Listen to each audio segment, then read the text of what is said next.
Com essa oração de São Francisco, nessa música, nem precisaria da prece, nós já tivemos a nossa prece. Mas nesse momento vamos fechar os nossos olhos e vamos imaginar a figura do nosso querido Mestre Jesus presente nesse ambiente. E vamos agradecer ao Mestre por todas as bênçãos que recebemos diariamente, por Ele estar sempre conosco, principalmente nos momentos difíceis. Mas vamos rogar ao Mestre que jorre suas bênçãos sobre a nossa palestrante, doutora Daniela, para que possa trazer para nós os seus estudos, o seu aprendizado, de forma que possamos refletir sobre tudo que aquilo será dito para nos melhorarmos. Esse tema, reconciliação, é um tema muito difícil para todos nós, encarnados e desencarnados. Mas com fé, com coragem, com determinação e com as bênçãos que esse plano espiritual derrama sobre todos nós neste momento, conseguiríamos vencer mais esse desafio. Então, Jesus querido, fica conosco na noite de hoje, nos ajuda para que possamos sair daqui com a determinação de nos reconciliarmos conosco mesmo e com todos os nossos irmãos. Que a tua paz, querido Jesus, brilhe sempre para todos nós, hoje, agora e sempre. Graças a Deus.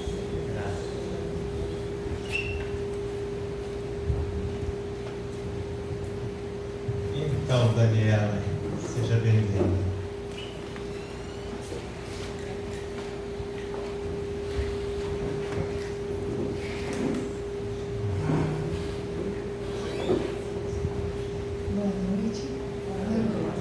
Boa noite, obrigada a todos pela presença.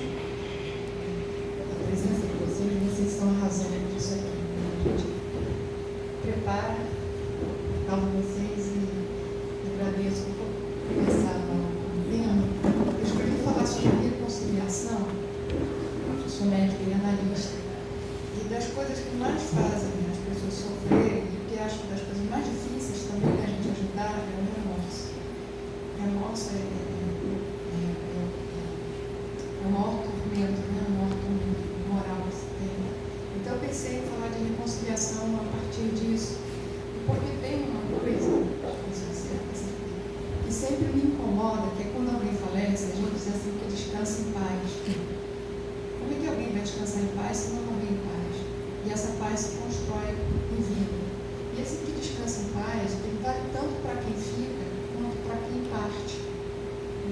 Tanto quem fica quanto parte, é bom a gente se libertar dos nossos ressentimentos, das nossas revoltas, dos nossos rancores, remorsos, em relação uns para com os outros. Antes, como ninguém sabe quando vai partir, então nós não devemos adiar isso. Eu digo que ninguém sabe, mas como médica também, desde a época do pronto-socorro, tudo, eu tenho a impressão.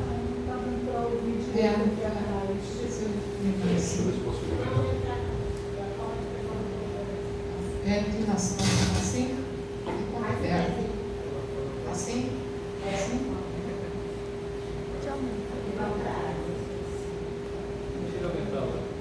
Alô? Melhorando? Agora eu também estou achando. Até para mim estava baixo. Quando a gente pega o microfone, a gente acha que fica confortável, não grita. Isso. Então, voltando aqui desse sim, eu ia dizendo que às vezes pela experiência, às vezes eu acho que a alma sabe quando vai falecer, porque é impressionante. Eu via várias vezes um relato de alguém dizendo assim, ele antes me ligou para pedir desculpa e a pessoa infartou, não sabia teoricamente, né? Para pedir desculpa de alguma coisa antiga. E tem também, que todo médico já ouviu falar, já conheceu, que é a história da visita da saúde antes de falecer. A pessoa está muito mal, acordada, resolve alguma coisa e parte. Agora dá tempo da gente pedir desculpas e desculpar o outro, mas não dá tempo da reparação. Então não é bom não deixar para a última hora. Tá? Eu botei uma pessoa dormindo, porque O sono é chamado de pequena morte. A gente sabe que durante o sono, assim como o corpo vai se refazendo, o espírito ele é parcial, ele se desdobra, né? Há um desligamento parcial e o espírito ele vai entrar em sintonia com os campos de vibração em que ele está. Então, ter um bom sono pressupõe que a gente também se cuide no momento de vigília. A higiene do sono, para dormir bem, né? Quando se trata do sono, é isso. Não toma café da tarde. O pessoal que trata do sono sempre fala dessas coisas, não fica na tela. Mas é bom lembrar de como está o nosso íntimo. Uma ansiedade, um remorso, um rancor, não deixa a gente dormir direito. Então, isso aqui não deixa, essa pequena morte, não deixa de ser um treinamento para a grande morte. E tem uma frase que eu gosto muito em Éfeso, não deixe o sol se pôr sobre sua ira, que já fala um pouco disso daí. Tá? Então, seguindo aqui, a gente vai ler no Céu e Inferno exatamente isso. A situação do espírito no mundo espiritual não é outra, senão por si mesmo preparada na vida corpórea. Então, o que vai acontecer? Como vai estar lá, a gente prepara agora, não devemos adiar. Então, quando a gente fala de reconciliar é tornar, trazendo uma harmonia. Quais são as 3 relações que a gente tem? A primeira conosco mesmo, a outra com o próximo e a terceira com Deus. Como eu botei assim, que numa a gente tem remorsos, na outra ressentimentos, e com Deus que é volta. Tudo começa com rir. Rir é igual a revolta, né? Trazer de volta. É volta. Todos esses reis, eles trazem uma paralisia na vida, não deixam a vida fluir. E com frequência, na base disso, tem uma busca por culpados. Tanto de ficar se culpabilizando, remorso, de culpabilizar o outro como responsável por coisas que são nossas. Às vezes a gente se esconde nisso e culpar Deus, né? Não aceita a vida como ela é. Culpar Deus por nossos sofrimentos, esquecendo, como está dito no Céu e Inferno também, a cada um segundo as suas obras, no céu como na terra. Então é aqui que se prepara para a vida eterna. E cada um vai responder sempre por você mesmo. Então, começando com o conflito com Deus. Quando ficar ruim, sinaliza, tá? Ele sai. O conflito com Deus. Para quem não acredita em Deus, é sempre chama. O conflito com Deus é a vida como ela é. O tempo todo a gente se revolta. A gente conhece pessoas que são extremamente revoltadas já com a vida, agressivas. Aliás, essa revolta traz um amargor, um cinismo na relação com a vida, uma desconfiança com a vida. Às vezes depressão, tristeza. O mais habitual é que sejam pessoas que têm comportamentos auto e hétero agressivos. Às vezes não tanto hétero, mas muito auto agressivo. Mas todos nós vivemos um pouquinho dessa revolta cada vez. Você está esperando um ônibus e o ônibus passa e a gente sente raiva, sabe? As pequenas contrariedades e a gente xinga. Né? E muitas vezes a gente também fala isso, não é justo. Como se Deus não fosse justo, esquecendo que a gente responde pelas nossas, por nós. O que acontece com a gente tem a ver conosco. E a maioria das expiações e provas, quando elas não são bem aceitas, já mostra que o indivíduo precisa passar por isso. E quando tem esses queixumes, com frequência alimenta essa revolta com Deus. Né? Então, esse lugar é muito frequente quando a gente pergunta para o homeopata de que você sente raiva, todo mundo fala de injustiça. E quando a gente vai mais a fundo, não está falando de justiça geral, não. Está falando de justiça com ele, que significa nada mais do que seus interesses terem sido contrariados. Passem a observar em vocês mesmos. Aqui eu botei essa frase sobre o homem de bem, né? Sabe que todas as vicissitudes da vida, todas as dores, todas as decepções são provas ou expiações e as aceita sem murmurar. Então, quando a gente não está na aceitação, está na queixa, na reclamação, é sinal de que a gente não está faltando fé, não está aceitando. Tá? Então, isso é um lugar corriqueiro no nosso dia a dia, mesmo que a gente não vá morrer em revolta. O conflito com o outro, esse é o mais frequente. Né? Quando fala em entrar em reconciliação do conflito com o outro, é a gente pensar nós como o agressor e como agredido. Com frequência a gente pensa no que foi agredido. O outro falou mal de mim, outro dia um livro do Chico Xavier, não me lembro o nome, mas ele lembrava que a gente tem que perdoar nas pequenas coisas. Se você não for perdoando uma fechada, uma palavra mal dada, como é que você vai perdoar nas grandes? Então é no dia a dia que a gente exercita isso. Fora isso, se a gente não for perdoando, vai acumulando, né? Vai crescendo. Eu botei essa carência aqui, ressentido, estou lembrando, uma mágoa, ele acaba levando para um ressentimento, e nós precisamos lembrar, não deixa o sol se pôr sobre a sua ira, porque senão vai aumentando esse afastamento na relação com o outro. E pode chegar a um ponto de causar, como se fala, uma obsessão, né? A gente acha que não, mas se você reparar, quando alguém fala alguma coisa não legal com você, aí você vai dormir, ou mesmo antes de dormir, fica lá, aí eu devia ter dito, por que eu não falei? Esse eu devia ter dito porque eu não falei, é o orgulho. Se ofendido, e está lá remoendo, e voltando, não se liberta da sensação. Então você veja, no sono, no pequeno, a gente faz isso, que pode acontecer no grande. Tem dois exemplos assim, de lembrar desse ressentimento simples e como fica, que a gente pensa muito na obsessão entre desencarnados, né? Do encarnado para o desencarnado. Mas eu vou dar exemplo de uma novela, Celebridades, acho que era Celebridade, que tinha a Malu Mader e a Cláudia Abreu.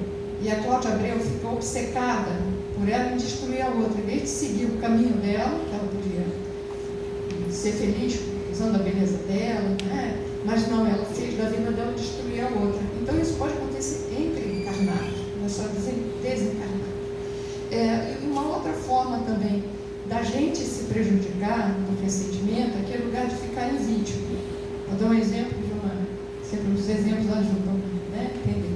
Tive uma cliente que não perdoava o pai por ter se separado e construído uma outra família. Ela tinha uma outra irmã. Então ela dizia que ela não se formou, não pôde estudar, porque o pai foi sustentar outra família em vez de sustentar a família dela. Acontece que ela tinha uma irmã que fez até doutorado. Então a irmã foi seguir a vida dela e ela não podia evoluir, porque ela fez da sua vida a bandeira do que, olha o que você fez de mim. Então está culpando o outro, para usando disso uma justificativa que ela não teve coragem de enfrentar a vida dela. Cada um segundo suas obras. A questão não é o que fazem da gente, é o que a gente faz do que fazem da gente, como disse a Então, isso daí é escolha minha e cada um só responde pelo aquilo que fez, pelas suas próprias escolhas. Então, são formas, a gente mesmo é que cria essa obsessão, percebe ela que estava nisso com o pai, sem perceber. Agora, o pior dos conflitos, que eu acho que é o conflito conosco mesmo, que é o que mais dificulta dormir. Tanto que a gente, quando alguém não tem uma conduta ética, a gente diz, eu não sei como ele consegue deitar e dormir em paz com o seu travesseiro, né? Ou eu pelo menos estou com a consciência limpa. Então a gente fala dessa dor que é a maior de todas, que é a culpa caminhando para o remorso, que gera um processo de auto-obsessão. A pessoa fica repetindo, eu devia, eu não podia, e não evolui na vida, fica paralisado, só olhando para trás, para tudo que não fez. E repete, se culpabilizando. Esse eu acho que é o mais importante da gente se libertar.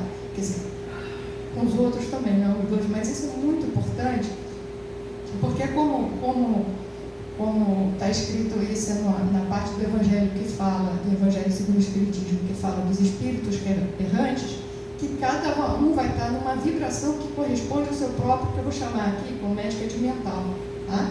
Então ele diz, os espíritos culpados estão errando nas trevas, o mal está atormentado de remorso e pesa.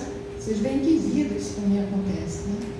E aí fica afastado das pessoas da sua afeição. E esse é o maior sofrimento da pessoa, é saber o que ela fez, ou ter essa consciência, é a coisa que mais dura. Então eles começam na culpa. E a gente vê o que é culpa. Eu vou dar uma definição que é de um livro chamado A Linguagem dos Sentimentos, de Davi Visconti. Tá? A culpa é uma dor, então é um sentimento negativo. A culpa pode ser real ou imaginária, muitas vezes imaginária, que advém da percepção que eu causei um mal a mim e ou a outra pessoa ao contrariar um valor meu. Então veja, por definição, para eu sentir culpa eu tenho que ter esse valor. Se eu não tenho ainda esse valor, não tem como eu ser culpado. Segundo, eu tenho que ter causado um mal a alguém. Então, a primeira coisa boa da culpa é que ela cria um freio, né? Quem não sente culpa, mata um, mata dois, mata três. Então, é importante a gente sentir. A questão é que eu vou fazer disso. Então, a gente tem primeiro que saber ser real ou imaginário. Quando a culpa é imaginária? Quando a gente não fez o mal, mas traz pra gente. Porque na culpa tem muito orgulho, sabe? Quando eu digo assim, eu devia, eu podia, né? A gente não aceita que possa ter errado. Tem muita onipotência e prepotência. Você acha que tem poder sobre muita coisa e poderia adivinhar. Então, um exemplo. Você pede para alguém comprar alguma coisa para você que nem precisava muito. Ah, vai comprar uma Coca-Cola para mim. A pessoa sai, pega o carro e bate. E você começa a se culpar. Você não sabia, você não tinha como adivinhar. Mas não adianta também falar para a pessoa que ela sente. Percebe a onipotência? Isso é uma culpa imaginária. Outra culpa imaginária, muito frequente, e a gente como educador tem que tomar cuidado, é quando a gente repreende uma criança. Porque se ela ainda não sabe que aquilo é errado, ela não tem esse valor na consciência, e a gente briga com ela que ela fez o mal, não era um contrassenso, ela não sabia. E essa culpa, com frequência, o indivíduo leva pela vida inteira, e aí eu como analista, eu pego filhos de pais que tudo culpabilizado, como eles carregam esse sentimento, aquele complexo que vai se repetindo. É claro que a gente que é espírita sabe que não começou nessa vida, né? Tem os pais que precisa, vai passar para a situação, para aquela situação deflagrar algo que o espírito já carregava. Então não é para culpabilizar os pais, isso é só para a gente estar atento, mas o espírito, para abrir esse complexo que já tinha em si e já traz para ser trabalhado. Mas mesmo assim, às vezes, a gente, como a gente também lê estudo, tem coisas que podem começar nessa vida. Então a gente tem que tomar cuidado. Outra coisa também com a educação da criança é que às vezes tem valores sociais, não são os valores de vida, mas são valores da sociedade e que são contrários, ou da família, que são contrários aos valores que o indivíduo traz na sua natureza, na sua alma. E isso cria muito conflito interno. Então aí também tem uma culpa imaginária que pode surgir. E uma culpa também muito importante é decorrente da percepção de uma sensação de que a gente é inútil, que a gente não serviu, que a gente não fez aquilo que veio para fazer. Essa culpa, às vezes, ela é imaginária, às vezes é real. Com frequência, ela tem um pouco de imaginário no sentido da gente se botar também muito grande. Essa daí tem uma história que eu gosto de repetir, que é do livro A Alma Moral do Milton Bonder, que ele conta que o Rabino Akiva, quando ia falecer, os discípulos perguntaram se ele tinha medo de alguma coisa. E ele disse que ele não tinha medo de chegar no céu e Deus perguntar: Rabino, por que você não foi como Moisés? Eu vou dizer, é simples, porque eu não sou Moisés. Nem que me pergunte porque eu não fui como Abraão, porque eu também não sou Abraão. O meu medo é que Deus me pergunte: Rabino Akiva, por que você não foi Rabino Akiva? E esse eu acho que é um medo que muita gente traz. Então, uma coisa assim, é da gente se perguntar não o que eu quero para a vida, é de vez perguntar o que Deus quer de mim. Quando você se pergunta o que Deus quer de mim, isso dá uma força para a gente enfrentar a coisa que a gente tem mais medo mesmo, que é dizer que a gente nasceu para si. É essa a nossa grande responsabilidade. Tá? E por causa desse medo, às vezes a gente se foge na vida do outro, vai cuidar da vida do outro para não ter que olhar para a sua. Então se pergunte. Eu digo, esse é o único lugar que você sabe que é garantia que vai dar certo. Não porque você quer, é porque Deus quer. Então essa pergunta auxilia muito a nós. A vergonha é um sentimento que muitas vezes acompanha a culpa. Né? A culpa se refere àquilo que eu fiz. A vergonha é aquilo que eu sou. Quando a gente sente vergonha, que é o quê? Se esconder embaixo da mesa, que abre um buraco. Percebe? É uma parte nossa que a gente rejeita, com frequência por orgulho. Embaixo dela, você tem embaixo da culpa, da vergonha, com frequência tem um orgulho. Isso que é o maior de todos, né? Então, a existência desses sentimentos, como vergonha, o orgulho mesmo, e a culpa, alguns positivos, como a compaixão pela miséria no sentido da situação social, não compaixão pela dor. São chamados de emoções sociais, deflagradas de circunstâncias sociais. E é interessante que Damasio, que é um neurocientista ateu, ele conclui que as emoções sociais incorporam princípios morais que trazemos em nós e vão construir o alicerce para todos os sistemas éticos das várias sociedades. Jung diz que a moral não nos é imposta de fora, nós a temos definitivamente dentro de nós a priori. Nós somos seres morais. Nós estamos aqui para desenvolver essa moralidade e a inteligência. Então nós sabemos, está escrito lá no Livro dos Espíritos, em toda a bibliografia de Kardec, que as leis de Deus foram escritas na nossa consciência. Só que nós nos afastamos delas, nós negamos.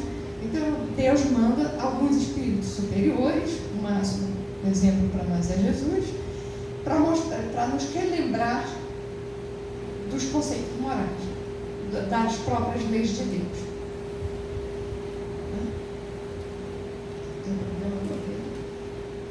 Então é para lembrar aquilo que o Espírito traz dois princípios que a gente está aqui para desenvolver. Uma asa intelectual, e para isso o uso do pensamento, e a outra asa é o princípio moral, para isso o uso do sentimento. E eu dependo da vontade. A vontade para mim é simplesmente energia, disposição da consciência para desenvolver os dois. Eu preciso querer. A gente, como sociedade, vem desenvolvendo muito intelectual desde a Revolução Científica. Chegamos até a inteligência artificial. E eu digo sempre que isso é ótimo, porque vai nos liberar mais para cuidarmos do lado moral. Porque uma hora ou eu desenvolvo uma asa, ou eu desenvolvo outra. E agora é essa a hora dessa asa, que tem a ver com o sentimento, que foi muito negligenciado. Que é por isso que a gente vê, não só o meu livro, mas muita obra falando de emoções, de sentimentos, como educar a criança nisso, que a gente negligenciou. E a gente precisa redescobrir e entrar em contato com o nosso sentimento. Porque o sentimento tem a ver com moral. Eu vou fazer uma distinção. Primeiro, preciso lembrar que emoção é uma coisa, sentimento é outra, tá? Emoção é um reflexo. Por exemplo, se eu tenho uma injeção, quando eu vejo uma injeção, meu coração dispara, eu me contraio toda, a enfermeira diz que relaxa, não adianta, que eu estou com medo, e dominada pelo medo, eu posso sair correndo. Ou mesmo desmaiar, só de ver injeção. Mas eu posso pensar assim, eu tenho medo da injeção, eu tomei consciência, eu sei do que eu estou sentindo. E aí eu vou usar de outros valores, mas a minha saúde. Eu pego experiências pretéritas. Aí eu já fiquei doente, é horrível. Ou eu tenho uma festa para isso. Se eu não tomar vacina de gripe, eu posso ficar gripada. Aí eu vou perder a festa. Bom, é melhor eu tomar injeção. Então, o sentimento, ele é a função da consciência que faz julgamentos de valores. O pensamento é a função da consciência que faz julgamentos conceituais. Isso é uma injeção. Uma injeção serve para aplicar. Quem qualifica e diz é bom ou ruim é o sentimento que eu tenho em relação com a coisa, então é subjetivo. Para mim, injeção é uma ameaça, eu tenho medo. Para alguém não é uma ameaça. Alguns ficam felizes de ver injeção. Mas podia pensar cachorro, por exemplo. Tem gente que tem medo, tem gente que se aproxima e que se afasta. Então, o sentimento, a partir do sentimento, pesando, vejam, pesei valores, a minha festa é um super valor para mim. É mais forte do que o medo da injeção. Então, eu posso aceitar uma coisa dolorosa em função de um prazer. Peso os meus valores e faço uma escolha. Então, eu preciso do sentimento para fazer as minhas escolhas morais. Quer dizer, faz bem ou faz mal conforme os meus valores. Então, é essa asa que a gente vai desenvolver, tá? Para as questões morais. Você veja uma coisa, quando está falando de reconciliação, eu falei de sentimentos que a gente tem em relação a mim mesma, ao outro, a Deus. Então é nesse lugar aqui que vai precisar haver a modificação para haver reconciliação. Então, de forma breve, curta, né? Moral, conjunto de valores de uma sociedade que vai determinar o que é certo ou errado numa determinada sociedade. Certo e errado é sempre arbitrário. O nosso conceito moral aqui, que a gente diz, são os valores para botar na direção do bem, de fazer bem. Mas alta moral é fazer tudo tendo em vista para o bem de todos. No fundo, ou no raso, né, uma sociedade ela estabelece também com visão nesse fazer bem. E quais são as regras? Isso falando assim, fora da religião, Primeiro, qual é a regra que a gente diz de uma boa conduta moral? Primeiro, não faz com outro o que você não gostaria que fizesse com você. Ou faz o que você gostaria que fizesse com você. A outra, a gente deve botar sempre os interesses coletivos acima dos interesses pessoais. Afinal, eu sou parte do todo. Um político, se ele rouba para a segurança, vai faltar segurança para ele também. Afinal, ele também circula. Ou vai viver enclausurado. Então, você é parte do todo. Isso é interessante, que a gente organicamente é feito assim. Se eu me machuco, se tem uma ameaça, tem um fogo, eu estou saindo correndo, torço o pé, eu não vou parar para cuidar do pé. Eu nem sinto muito o pé. Continua, salvo o todo, que é sempre maior que a parte. Mesmo que eu sacrifício a parte. Igual naquele filme 72 Horas do Alpinista. Ficou com o braço preso. Se quiser salvar a parte, não todo mundo. Então, esse conceito moral de que o coletivo está sempre acima da parte. Uma coisa aqui. Eu escrevi isso auto-engano porque é uma coisa que a gente faz. Todo mundo se acha muito bom. E não percebe que está no fundo, ou percebe, mas muitas vezes não percebe que está defendendo os seus interesses. Porque como reflexo, a gente primeiro gosta ou não gosta de alguma coisa. Depois vem a justificativa. Só que parece para a gente mesmo que é o contrário. Então, por exemplo, eu digo assim, que eu não gosto de fulano porque ele é grosseiro, ou ele fala alto demais. Na verdade, eu primeiro já antipatizei com ele, ou não gosto que ele fale alto demais porque me incomoda, e eu crio uma justificativa que faz parecer que é o contrário, que é esse motivo que faz com que eu não goste, entende? Porque o primeiro é aquela emoção, essa percepção que eu tenho. Então, às vezes, eu não percebo. Além disso, muitas vezes, para sustentar o meu interesse, mesmo nos valores, eu crio uma história para mim mesmo, para me convencer, para minha consciência não doer. Eu gosto de contar uma história, que deixa de ser uma homenagem ao meu pai. Quando eu era criança, nós somos 3 irmãos. Os 3 foram no Carrefour, eu acho que eu tinha uns 8 anos.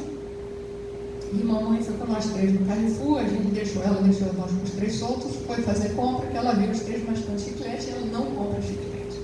Claro, tomamos uma bronca da mãe, o que faz quando é sério demais, conta para o pai. O papai botou os 3 na cama, assim, sentadinhos, a imagem ficou muito forte minha, hoje. E aí, sua mãe disse que vocês furtaram o chiclete. Aliás, ele falou a palavra roubaram. Furtaram a gente nem entendeu. Vocês roubaram o chiclete lá do mercado. Aí a gente, não, pai, mas foi só um. Aí minimizou, né? A outra, mas também mamãe não dá. Transferiu a responsabilidade para ela. Mas todo mundo pega. Generalizou. E começando a falar assim, meu pai, não, mas não pode. A gente, pai, até que um de nós disse assim, pai, mas não aconteceu nada. Aí meu pai, sério. Não aconteceu nada, já aconteceu vocês para ficarem de bem com a consciência de vocês, com vocês mesmos, estão contando história. O problema não é que vai me enganar, vocês estão se auto-enganando. Vocês estão enganando vocês mesmos para ficarem de bem com a consciência de vocês. E o pior é que se ficarem, hoje é um chiclete, amanhã é uma carteira. Ele é assim que quem mata um, mata 2. Aí eu pulei assim, caramba, eu posso me tornar uma assassina. Mas é verdade, porque o mecanismo é o mesmo. É o mesmo mecanismo.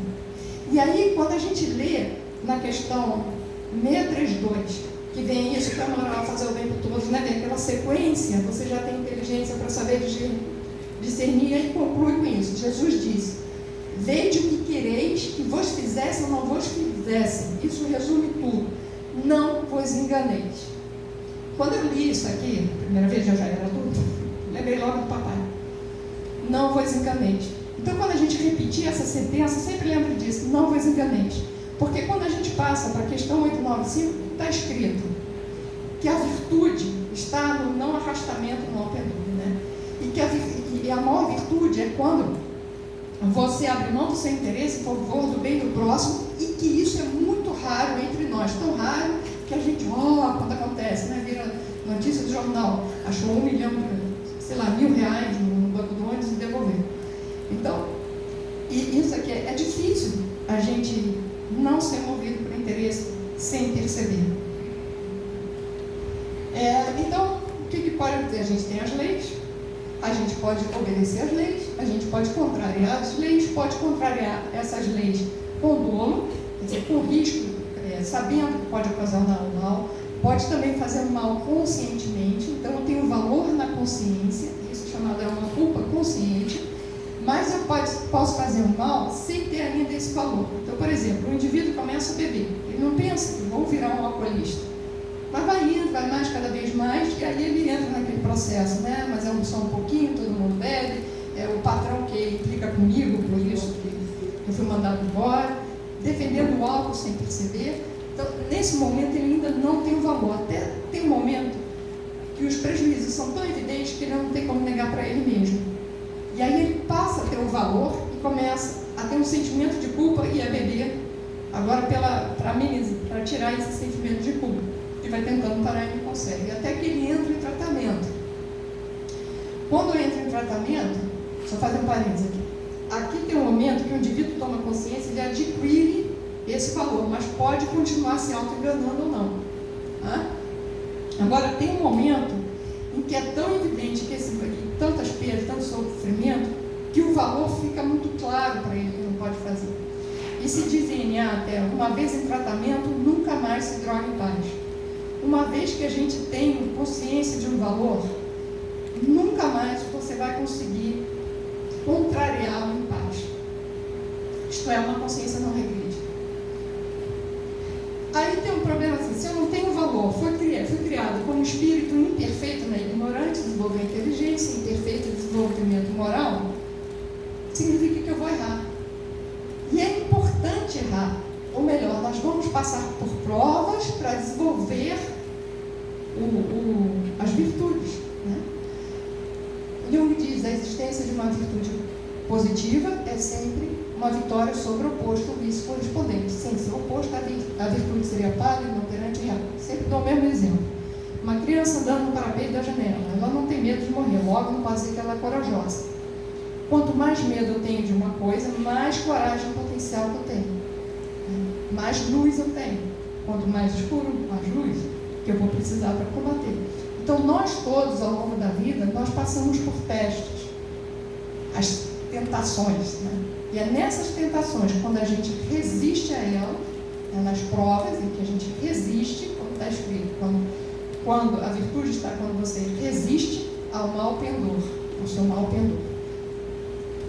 Minto. No dia que eu consigo resistir a isso, eu não consigo me conter, eu começo a gerar honestidade. Se eu estou dominada também pelo orgulho, e aí eu não vou falar, o outro fala, estou grosseiro comigo, eu vou e falo, nesse momento eu desenvolvo a humildade. Então, a gente nas provas é que vai desenvolvendo as virtudes. Portanto, é um lugar, perceba como é ilógico, aquele lugar que a gente fica se culpando por uma coisa que você não sabia, da hora que você sabe, sim.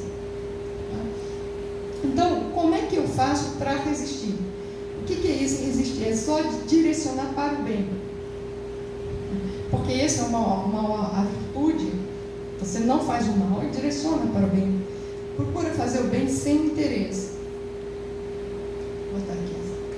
O que eu quero dizer é que, para eu me reconciliar comigo mesmo, com o próximo, tudo, para eu ficar de bem, ficar em paz, a gente chama até de ficar de bem, eu preciso focar no bem.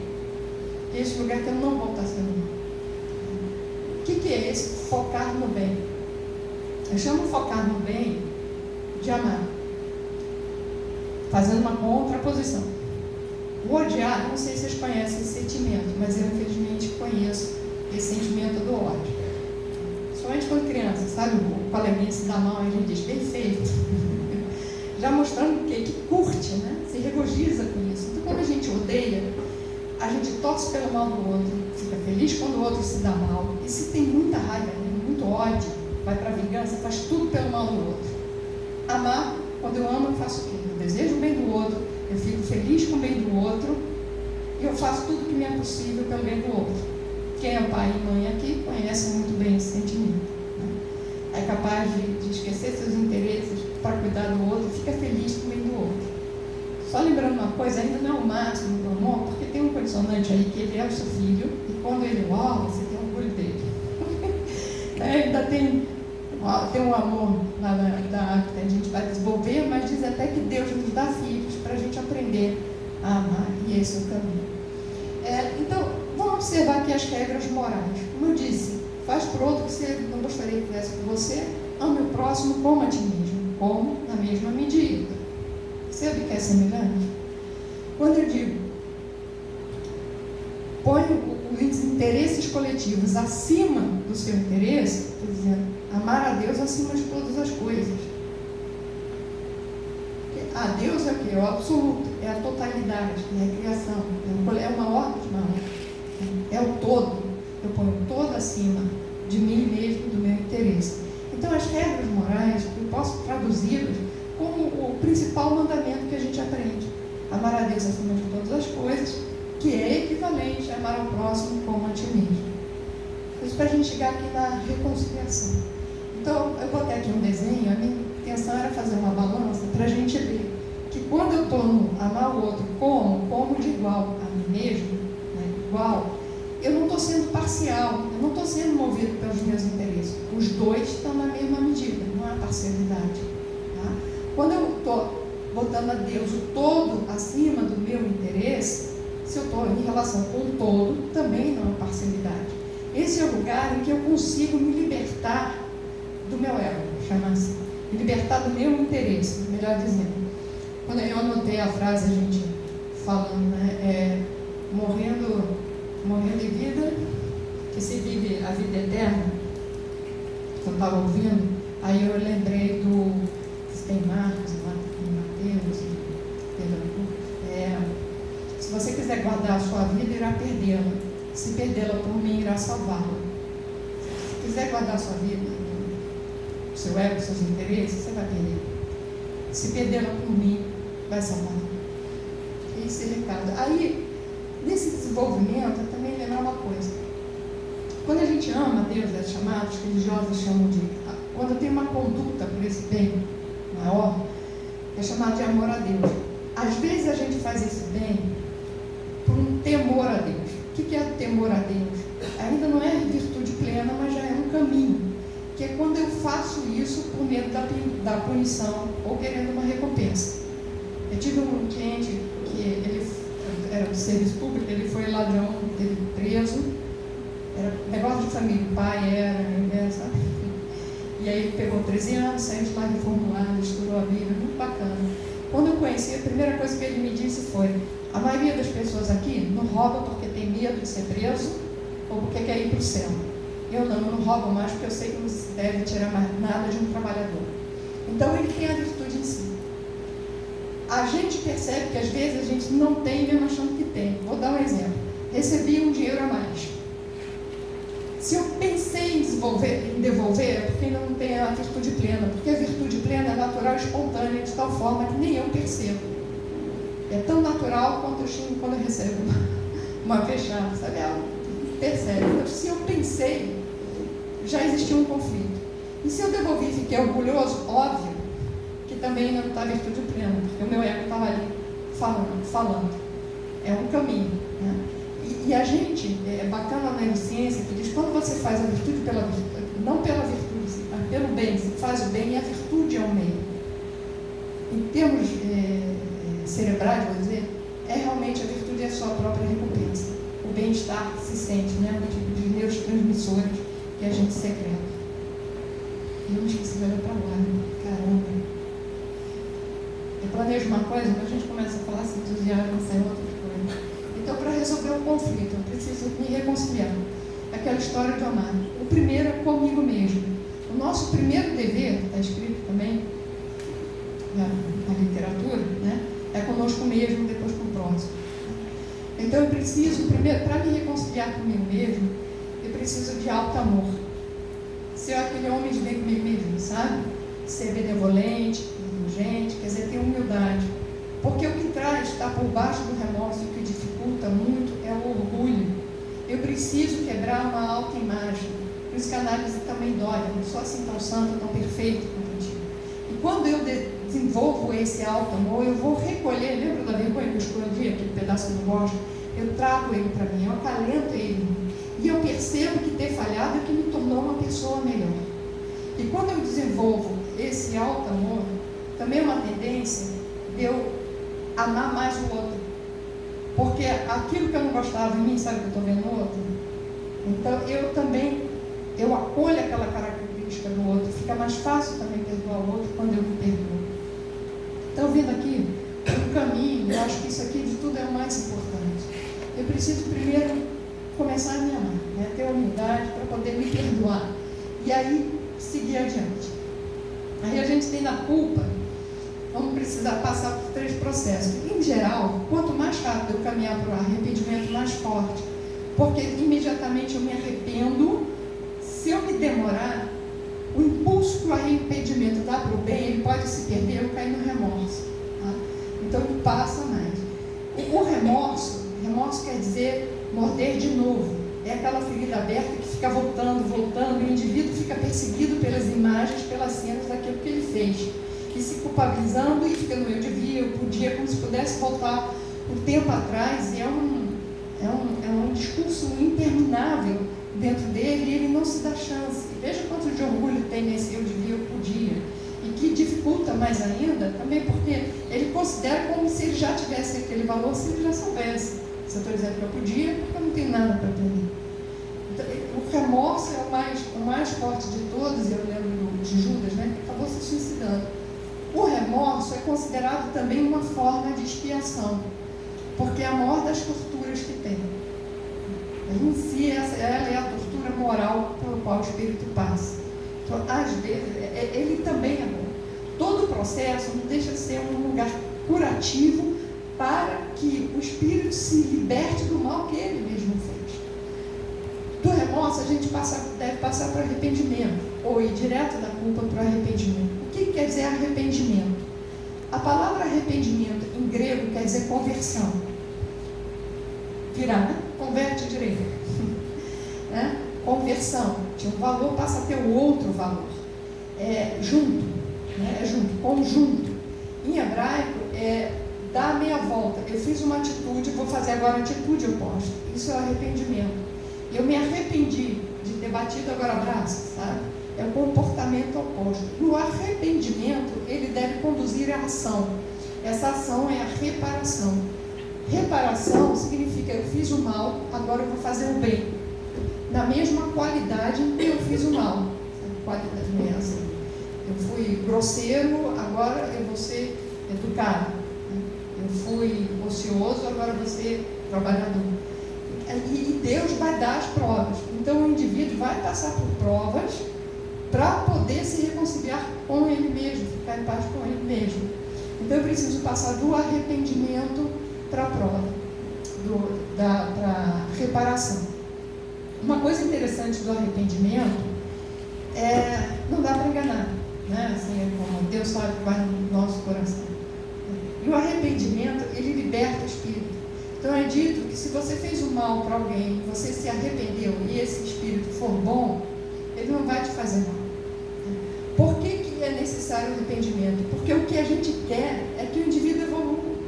O que Deus quer, né? O que a gente quer é que não faça mais. Você pisa em alguém e diz, desculpa, foi sem querer, mas fica pisando, ele, poxa, cara, então você diz que se arrependeu, mas continua. Então a função do arrependimento é para que eu tenha a intenção de fazer o bem agora, não repita aquele erro. Mas ele sempre vai precisar ser completado com a reparação. Tá? Que é a questão que eu falei, da morte, ou seja, não teve tempo de fazer reparação. Mas Deus é tão generoso que às vezes a gente vê alguns processos prolongados. É para isso. O Espírito vai fazendo. Eu digo como quem acompanha, ele vai fazendo. É impressionante, vai fazendo. Então, a outra qualidade do arrependimento é isso, assim, que Deus percebe. Eu gosto muito dos livros, como eu trabalhava com dependência química, do Luiz Sérgio. Não sei se alguém já leu livros espíritas do Luiz Sérgio, ele escreve muito sobre dependentes químicos. E enquanto o espírito ele não se arrependeu, Deus sabe como eles vão resgatar, tá? Que estão num lugar horrível, né? Os espíritos dependentes é horrível. E aí, quando eles se arrependem de fato, eles veem Maria, que manda, e vai e resgata eles, da onde está. E eu trabalhando era muito interessante, porque quando o paciente dizia que se arrependeu, mas no fundo não se arrependeu, e você aceitava aquilo como arrependimento, o que acontecia? Ele repetia e fazia coisas ainda piores. Agora, quando ele de fato se arrependeu, é outra coisa, é uma mudança. Né? Na prática clínica, a gente aprendia a detectar isso, quando de fato realmente se arrependeu, e é uma virada. Então, no arrependimento, a gente faz o perdão, eu faço a reparação. A reparação é dito que tem uma reparação real, está escrito, já não me lembro mais qual das bibliografias. A reparação, ela mexe sempre, ela sacrifica o orgulho ou materialmente, sempre. E a expiação é tanto tormento moral quanto físico. Tá? A gente não pode julgar as pessoas vendo elas passando por algumas coisas, porque nem toda prova é expiação. Algumas provas, o espírito, no afã de saber evoluir logo, progredir, ele mesmo pede. E um dos marcadores é que, nesse caso, ele nunca se queixa. Quando a prova e a expiação é que a pessoa tem que passar porque fez alguma coisa, pode ser que ela aceite ou pode ser que ela passe por queixa, se queixando. Quem já leu Memórias do Suicida vê que tinha alguns espíritos que fez algum mal e que pede ali para passar pela mesma coisa que ele fez para conseguir se libertar daquele remorso terrível. Então, voltando, todo o processo é que Deus dá para o nosso próprio crescimento e elevação, e Ele sempre dá uma oportunidade. Eu escrevi aqui passo 8, 9 e 10, eu escrevi aqui sobre os 12 passos, porque os 12 passos são uma metodologia de transformação íntima. É escrito no livro azul, que é o livro básico de Alcoólicos Anônimos. A meta é a transformação interior. A abstinência é consequência. Entendeu? A meta não é a abstinência. Você pega os 12 passos, só fala da pessoa, da transformação da pessoa. Sou impotente perante a droga, vim acreditar no poder superior.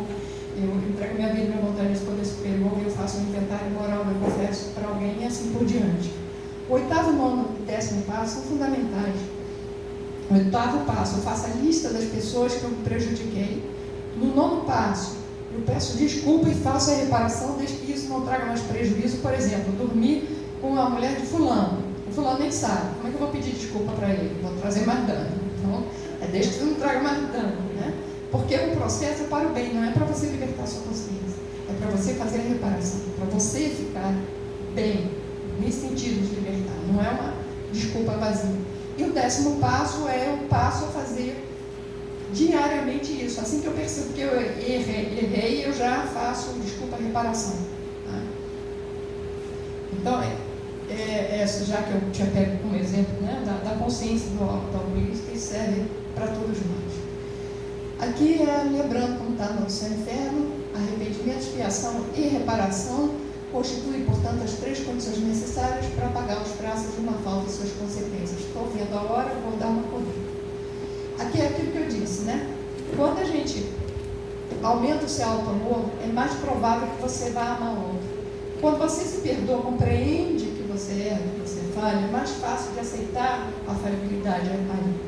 E Jung fala aí que é isso que é esperado, né? Quando você se ama, aprende ao mesmo tempo a compreender e amar os seus semelhantes, pelo menos assim se espera. Porque a gente transfere para o outro a violência com o qual também se trata. Então, reconciliar com o outro. Por que isso começa a acontecer assim? Primeiro, porque muitas coisas,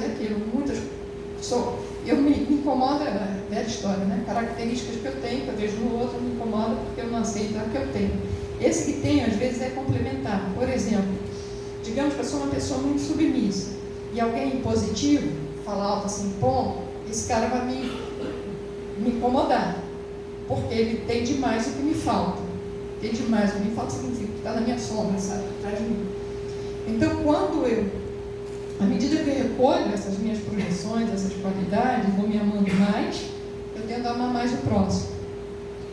Outra questão é que a mágoa advém, na maioria das vezes, de eu esperar do outro uma perfeição que eu não tenho. Então, na medida que eu me torno mais indulgente comigo mesmo, eu tendo a me tornar também com o próximo.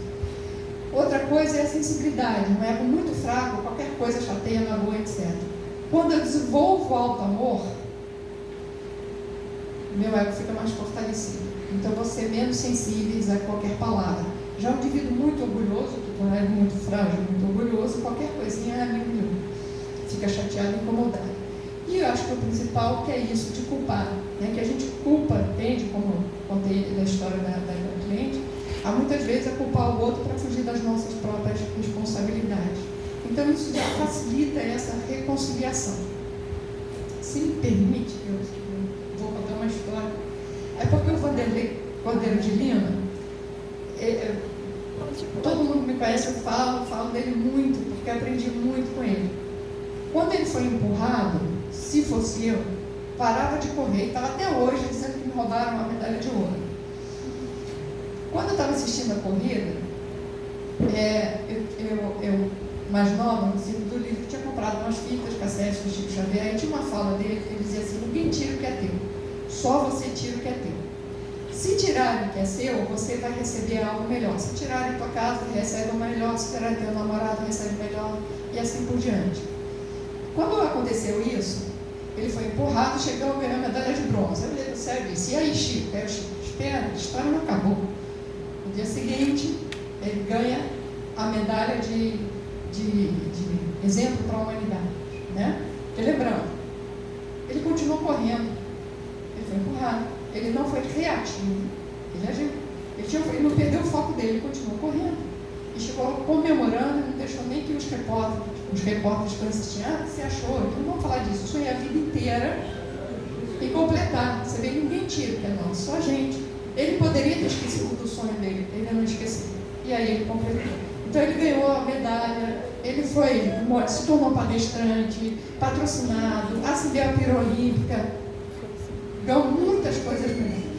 Então ele é um exemplo para mim exatamente isso aqui. A responsabilidade das faltas é toda pessoal, ninguém sofre por erros alheios, salvo se eles dêem origem. Cada um responde por sua escolha. Exatamente. Tem gente que eu conheço que está revoltada até hoje. Quando eu digo isso, eu digo: mas gente, que é uma coisa melhor. Mas sabe, você viu isso, uma grande lição para mim, para tudo. É a gente, não tem foco, sabe?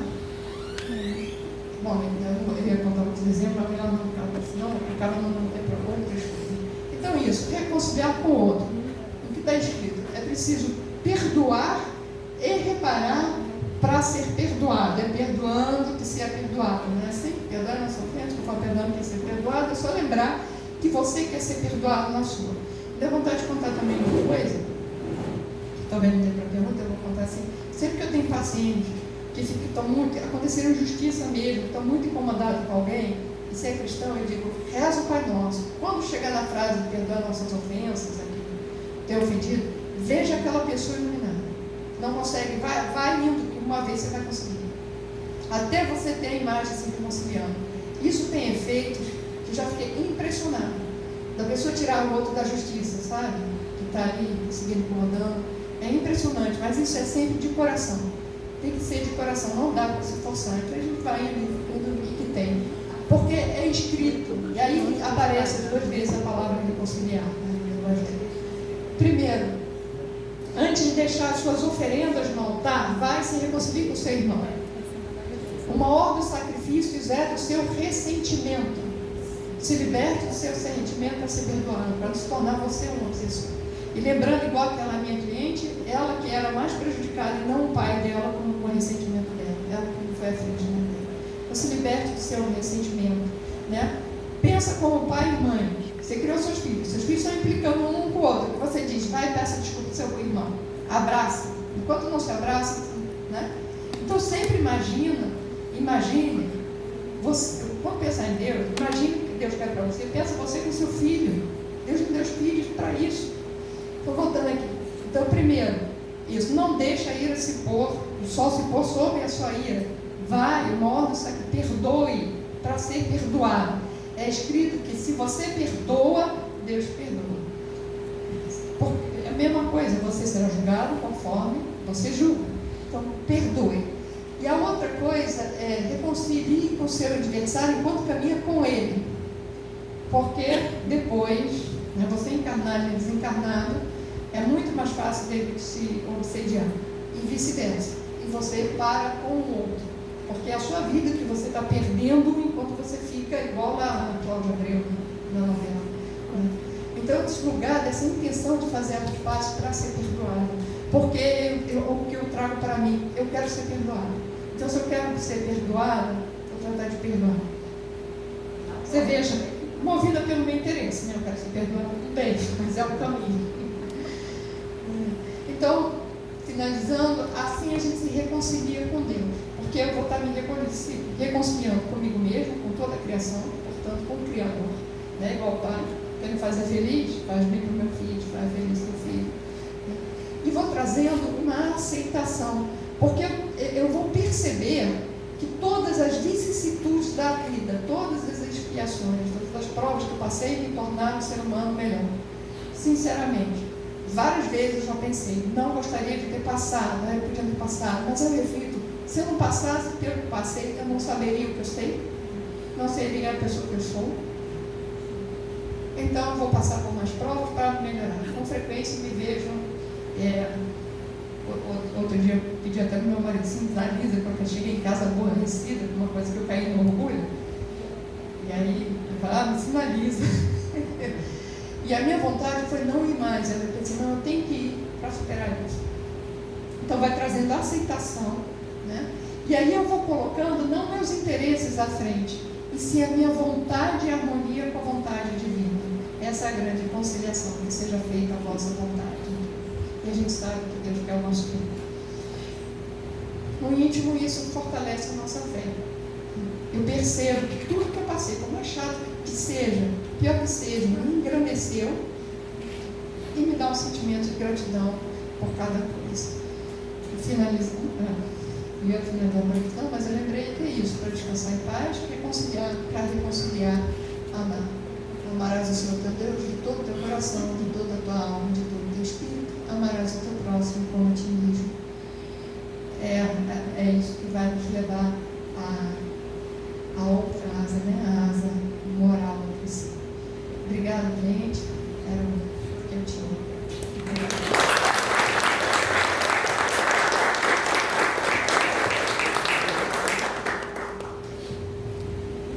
Obrigado, Daniela. Eu só queria lembrar a todos que ela está autografando esses 2 livros lá fora, autografou antes e vai continuar autografando os que assim desejarem esses 2 livros. Perguntas, dúvidas, conversas? Quem levanta o braço? Todos de uma vez? Não, um de cada vez. Quer falar? Falando.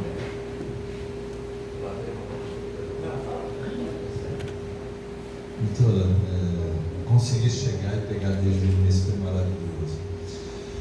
Como se trabalha no seu consultório, na prática, porque esse conteúdo numa casa espírita é uma forma de abordar. Em cardiologia e outros ambientes, a gente tem discutido a importância de entender a espiritualidade do paciente e da família, com o cuidado de não trabalhar a doutrinação, o proselitismo. Como é que a senhora faz todo esse conteúdo para um público que possa não ter nada afeito à religião, à religiosidade? E hoje, uma história muito rápida, eu já trabalhei com um colega em terapia intensiva que a gente discutia Kardec na década de 1990. Depois ele fez a formação analítica dele, depois ele fez psiquiatria e ele não é mais intensivista. Teve uma hora que eu perguntei para ele e ele falou assim, bora, eu chamava de bora. Não dá para conciliar Freud e Kardec. Queria ouvir isso. E hoje veio uma paciente que esteve no consultório dele há muitos anos, que ele mandou para um centro espírita. Então eu preciso conversar com ele de novo. Então, como é que a gente, entendendo todos esses mecanismos, trabalha para a pessoa que não tem ainda essa iniciação?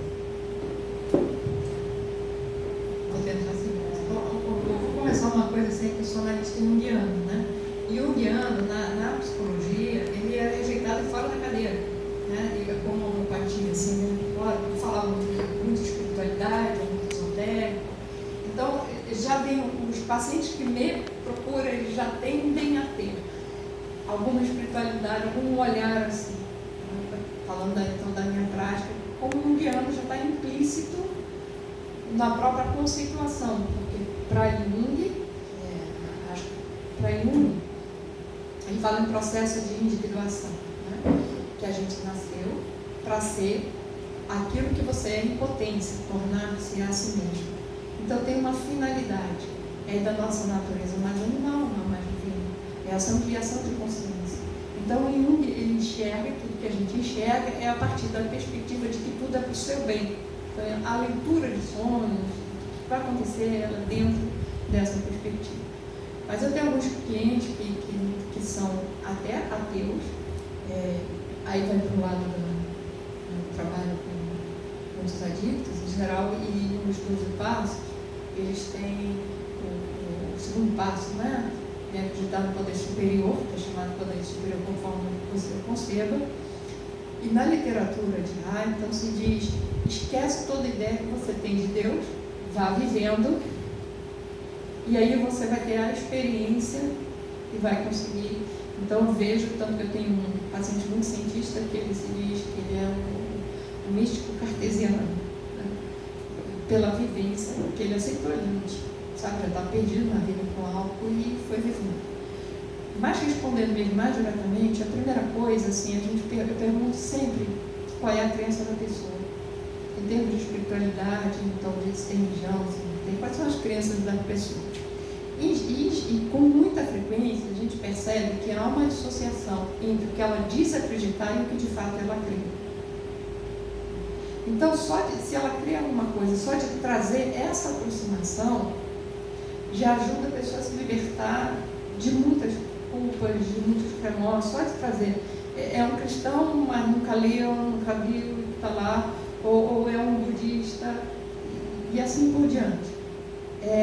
Então, a primeira coisa é isso. Quando o indivíduo é muito cientista, hoje a neurociência ajuda muito, muito, porque aí a gente fala da liberação da cascata lá do cortisol, do fuga e luta, de todos os malefícios que traz, desde aumento de pressão, etc., até se você está muito tenso, preparando para, né, dando a raiva, no sentimento, você vai estar com cortisol lá em cima, sistema imune, são hormônios condicionários, tudo você conhece. Então, aí você vai ter uma resistência à insulina, olha ali como é que está. Então, sempre tem dentro da crença da pessoa para você mostrar um malefício. Por quê? O corpo é um lugar manifesto do espírito. Sempre vai haver correspondência. Então, dá partindo da crença da pessoa para a gente ir. Eu pensei que ser alimentar, portanto, o mais difícil, independente de tudo, é a questão do remorso.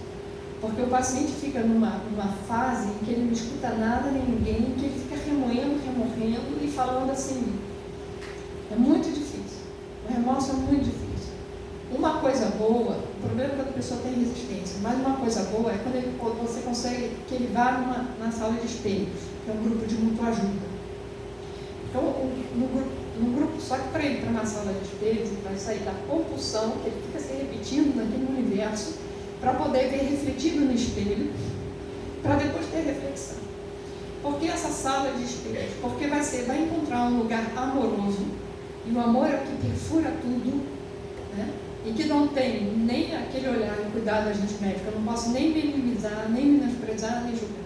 Mas nessa sala de espelhos, ele vai encontrar alguém que fez a mesma coisa que ele, e que recebeu o perdão porque está crescendo, né? Que mostra que é possível. Então ele vai falar e vai ser escutado de um outro lugar. Às vezes a gente não tem como isso. Então, um espelho, alguém que passa numa situação semelhante, que vá, não precisa nem ser a questão de alcoolismo, pode ser outra coisa, da questão dele. Matou alguém, né? Como falei lá que eu trabalhava no cárcere dele. Eu tinha muitos egressos do sistema penitenciário e que traziam isso assim. Então, quando tem uma escuta amorosa sem julgar, você consegue ver ânsia de falar. Isso tem sempre um efeito. É o que mais tem efeito. É um amor absoluto. O que a gente ouviu em São Francisco hoje é exatamente aquilo que eu aprendi lá. Você tem que dar o que a pessoa não tem. Se ela não tem perdão, dê você. Se ela tem a avareza, dê você a generosidade. Se ela é pegada, dê o desapego. Mas esse dê é uma atitude interior, completa e absoluta. E isso impacta. O desamor penetra tudo. Então tem uma escuta que auxilia, que está nesse... E aí? E a outra coisa também, mas é muito grupo, que era esse espelhamento. Uma outra mesma coisa que ele. E conseguiu sentir esse perdão e progredir, sabe, na vida. E aí sentiu, isso vai. Agora, só para finalizar a resposta do Longa, finalizar, é que cada um vai passar pelo processo que tem que passar. Às vezes o indivíduo vai precisar passar por um lugar longo que faz parte da expiação dele para chegar na compreensão. Nós bem sabemos que a gente não salva ninguém, que cada um é só responsável por si, a gente é um mediador nesse processo que tem um tempo que é um tempo de Deus, de cada pessoa, e a gente está lá para ajudar, e é como aqui, antes de cada um, eu pelo menos faço a minha oração, que eu te sirva, Senhor, e assim seja. Às vezes fico chateado, depois é que tinha que ser assim, calma, calma, e é isso. Daniela, pegando um gancho, você não acha que às vezes essa ausência do perdão e esse remorso muito forte, ele não está intimamente ligado ao processo de vingança reencarnatório?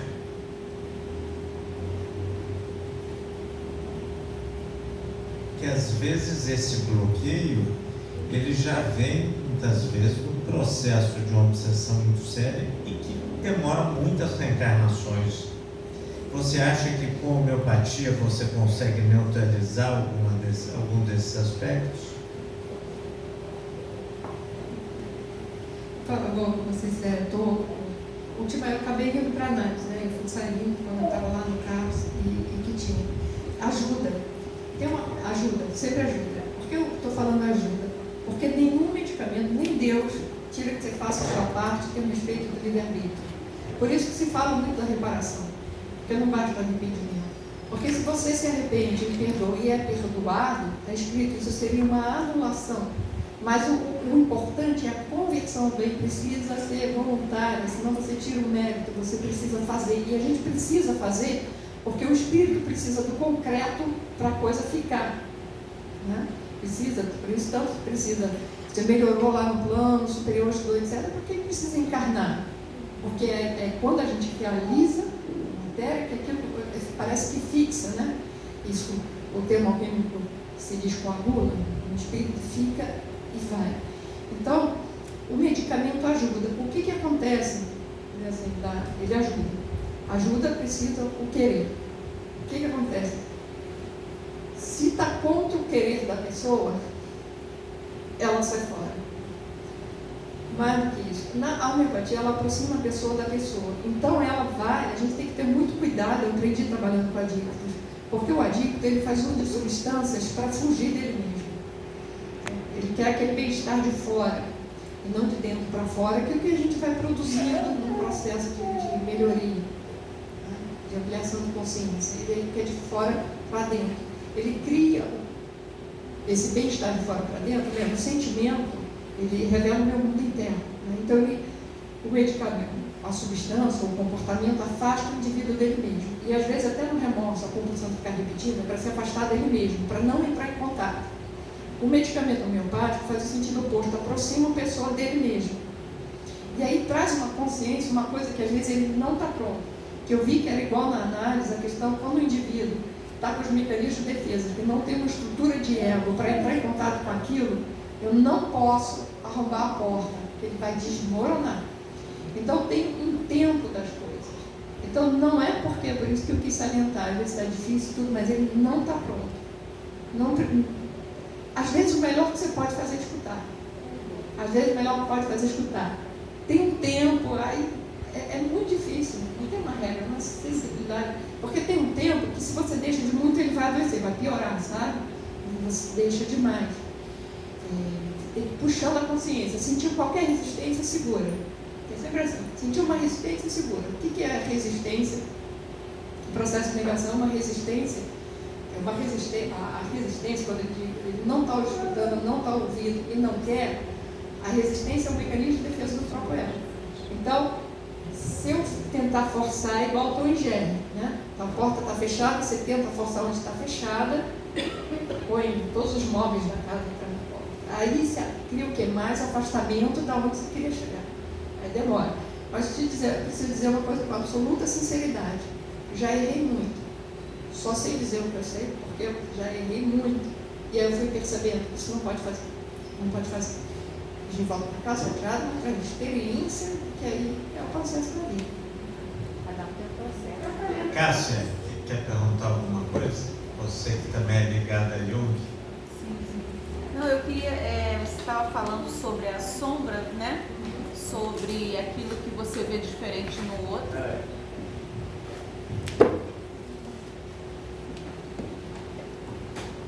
Boa noite, Daniela. Você tinha comentado ali para trás sobre aquilo que você vê no outro, a sombra, né? Se eu sou submissa, eu vejo uma pessoa muito autoritária, né? E aí eu tenho esse desconforto e aí eu queria que você falasse mais um pouquinho sobre essa parte, né? Como que isso revela a sombra daquilo que está no outro, tá?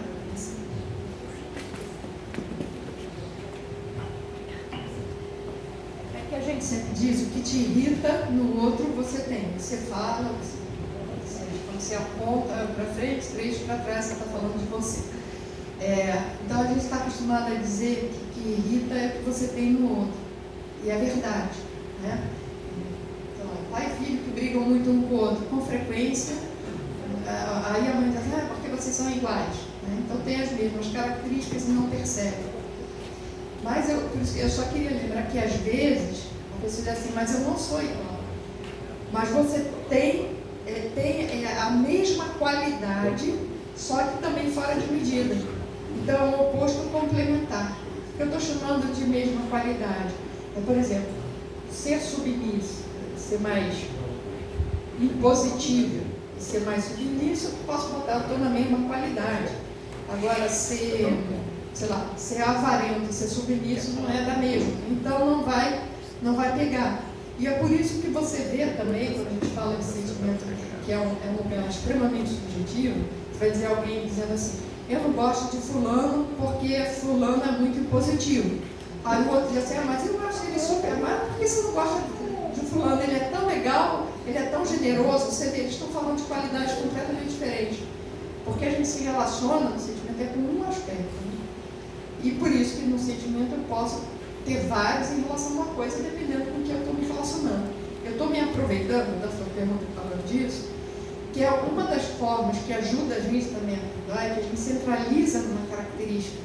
Olha outras características do outro e começa a se relacionar com alguma característica que você gosta e admira. E aí o seu olhar para ela vai mudando. A gente tem que treinar o nosso olhar. Tem de bons olhos, eu acho que tem alguma coisa assim, tem de bons olhos, é isso. Treine o nosso olhar para ver o bem, que aí você vai se relacionar com o bem. Eu sei que eu desviei da pergunta, mas eu falando da sombra é isso. Na hora que te incomodou, se incomodou, pensa o que eu tenho disso. Você vai ter igual, ou vai ter em excesso, que falta uma outra vice-versa. Né? Que a virtude é sempre o caminho do bem, está fora de medida. Tem mais uma pergunta lá fora. Não vai até lá. Não vai não? Eu só queria saber sobre, então, esse acolhimento voluntário, os drogados, por exemplo, seria, então, porque está pondo a vontade dele, então seria não... Porque você está falando olha, isso é extremamente discutível. Tem gente que é absolutamente contra, não, e eu vou para o critério não meu, que é social, está botando em risco a sua vida e a do próximo, isso é um critério. E sempre citar. Tem gente que diz que é absurdo. Eu vou dar minha opinião. Tem um lado que eu sou a favor. Aquilo que a gente diz assim sempre vai ter que ser muito bem conduzida.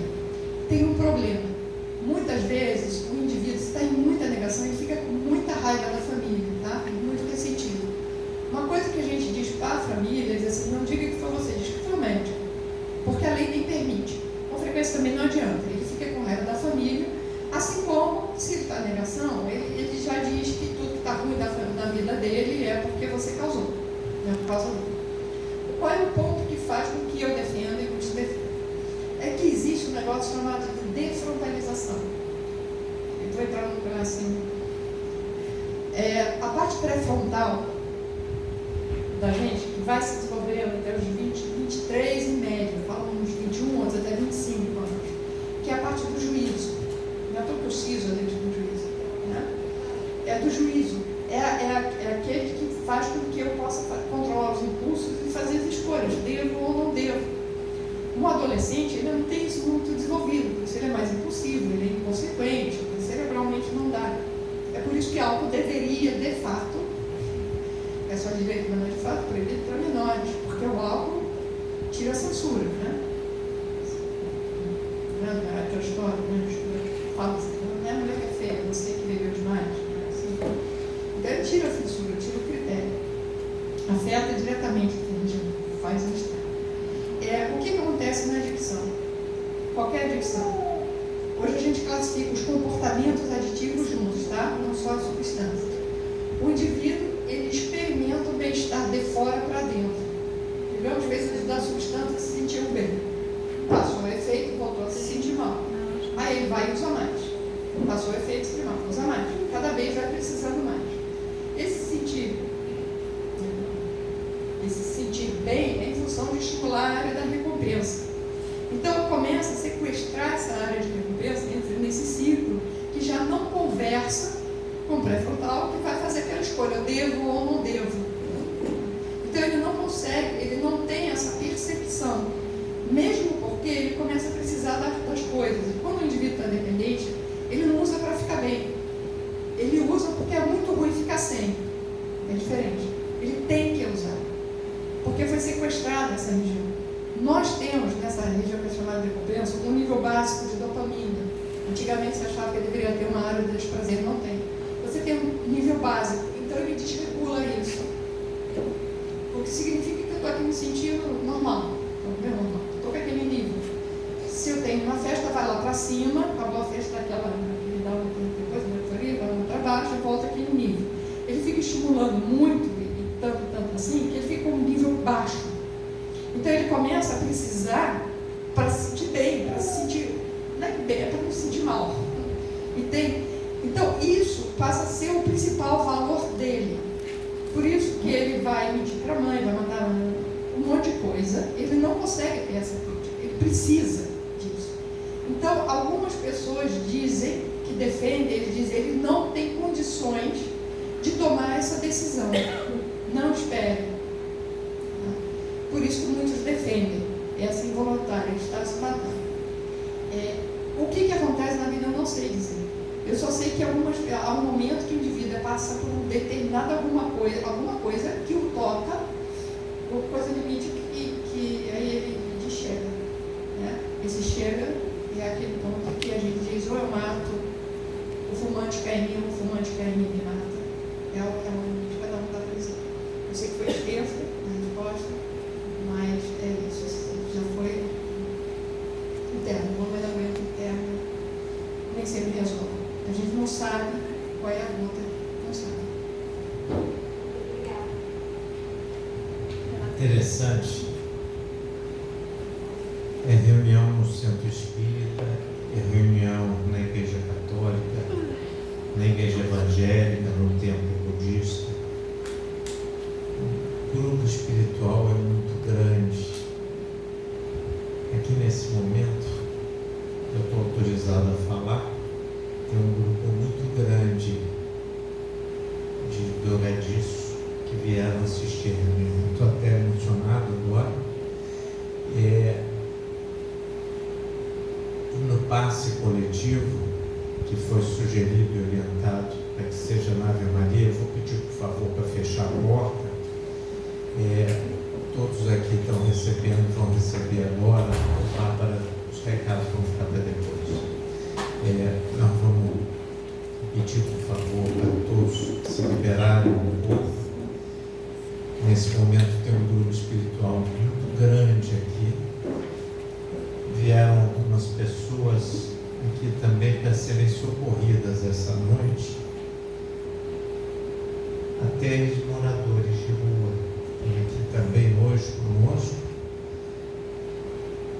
E o nosso dirigente que está aqui hoje está permitindo que seja dito isso, exatamente para que cada um possa ter ideia do que é a dimensão de cada um de nós, aonde a gente se posiciona e de que forma a gente pode caracterizar tudo isso.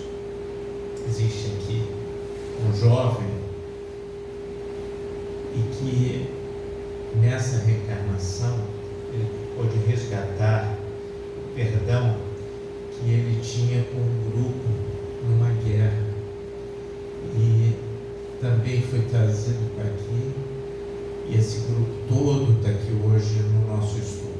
Então vamos à Ave Maria, e o Roberto, assim que terminar a Ave Maria, faz a nossa prece final. Eu depois pediria, por favor, guardassem 2 minutinhos para levantar, que a Bárbara vai dar os recadozinhos rápidos, mas que nesse momento há necessidade, por orientação dos dirigentes, que a gente faça dessa forma, tá, Bárbara?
Muito obrigado pela noite iluminada.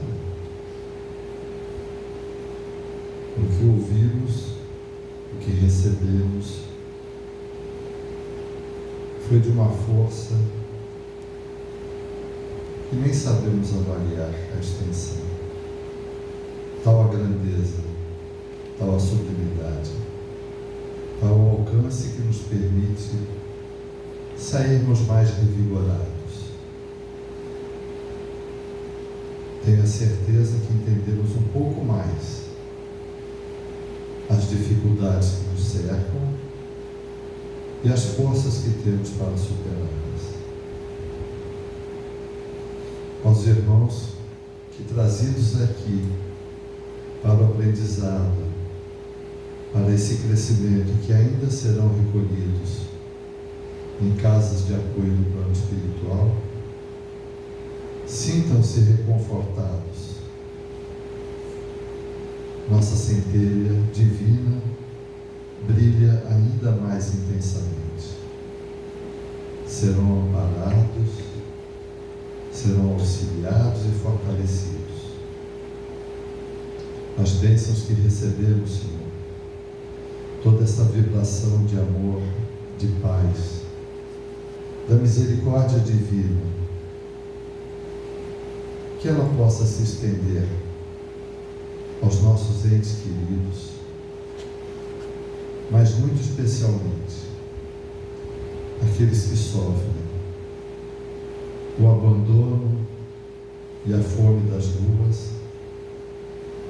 as dores dos hospitais, o cárcere privado, os conflitos e guerras. É a humanidade que sofre, mas está em evolução, graças à proteção que recebemos. Que essas bênçãos se estendam. Por fim, sabemos que em todas essas reuniões, o plano espiritual a prepara com muita antecedência. E queremos agradecer aos mentores dessa casa, aos mentores da Associação Médico Espírita Carioca, em especial nossa querida idealizadora Marlene Nobre. Queremos agradecer ao exemplo, ao Evangelho, ao dia a dia do Cristo e seus emissários, que estão sempre conosco. E, acima de tudo, queremos agradecer a Deus a essa oportunidade e, em nome de todos, queremos pedir a permissão para encerrar essa reunião com a certeza de que voltamos para casa revigorados, em segurança, numa vibração muito melhor do que aquela que aqui chegamos. Que assim possa ser, graças a Deus.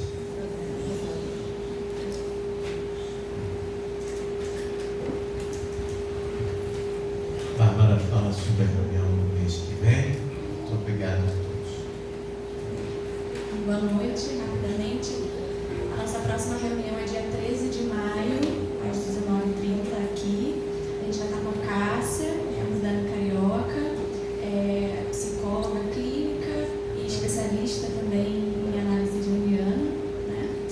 E, além disso, também queria convidar vocês para participar conosco do grupo de estudo online que já começou. A gente vai para o terceiro encontro, que é o livro da doutora Marlene, grande idealizadora da Exames. A gente está estudando o livro A Obsessão e Suas Máscaras. Quem tiver interesse, fala comigo que a gente manda um e-mail e aí já entra e continua estudando com a gente.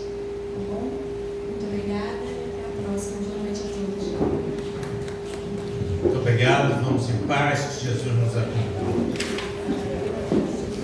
Daniela vai autografar um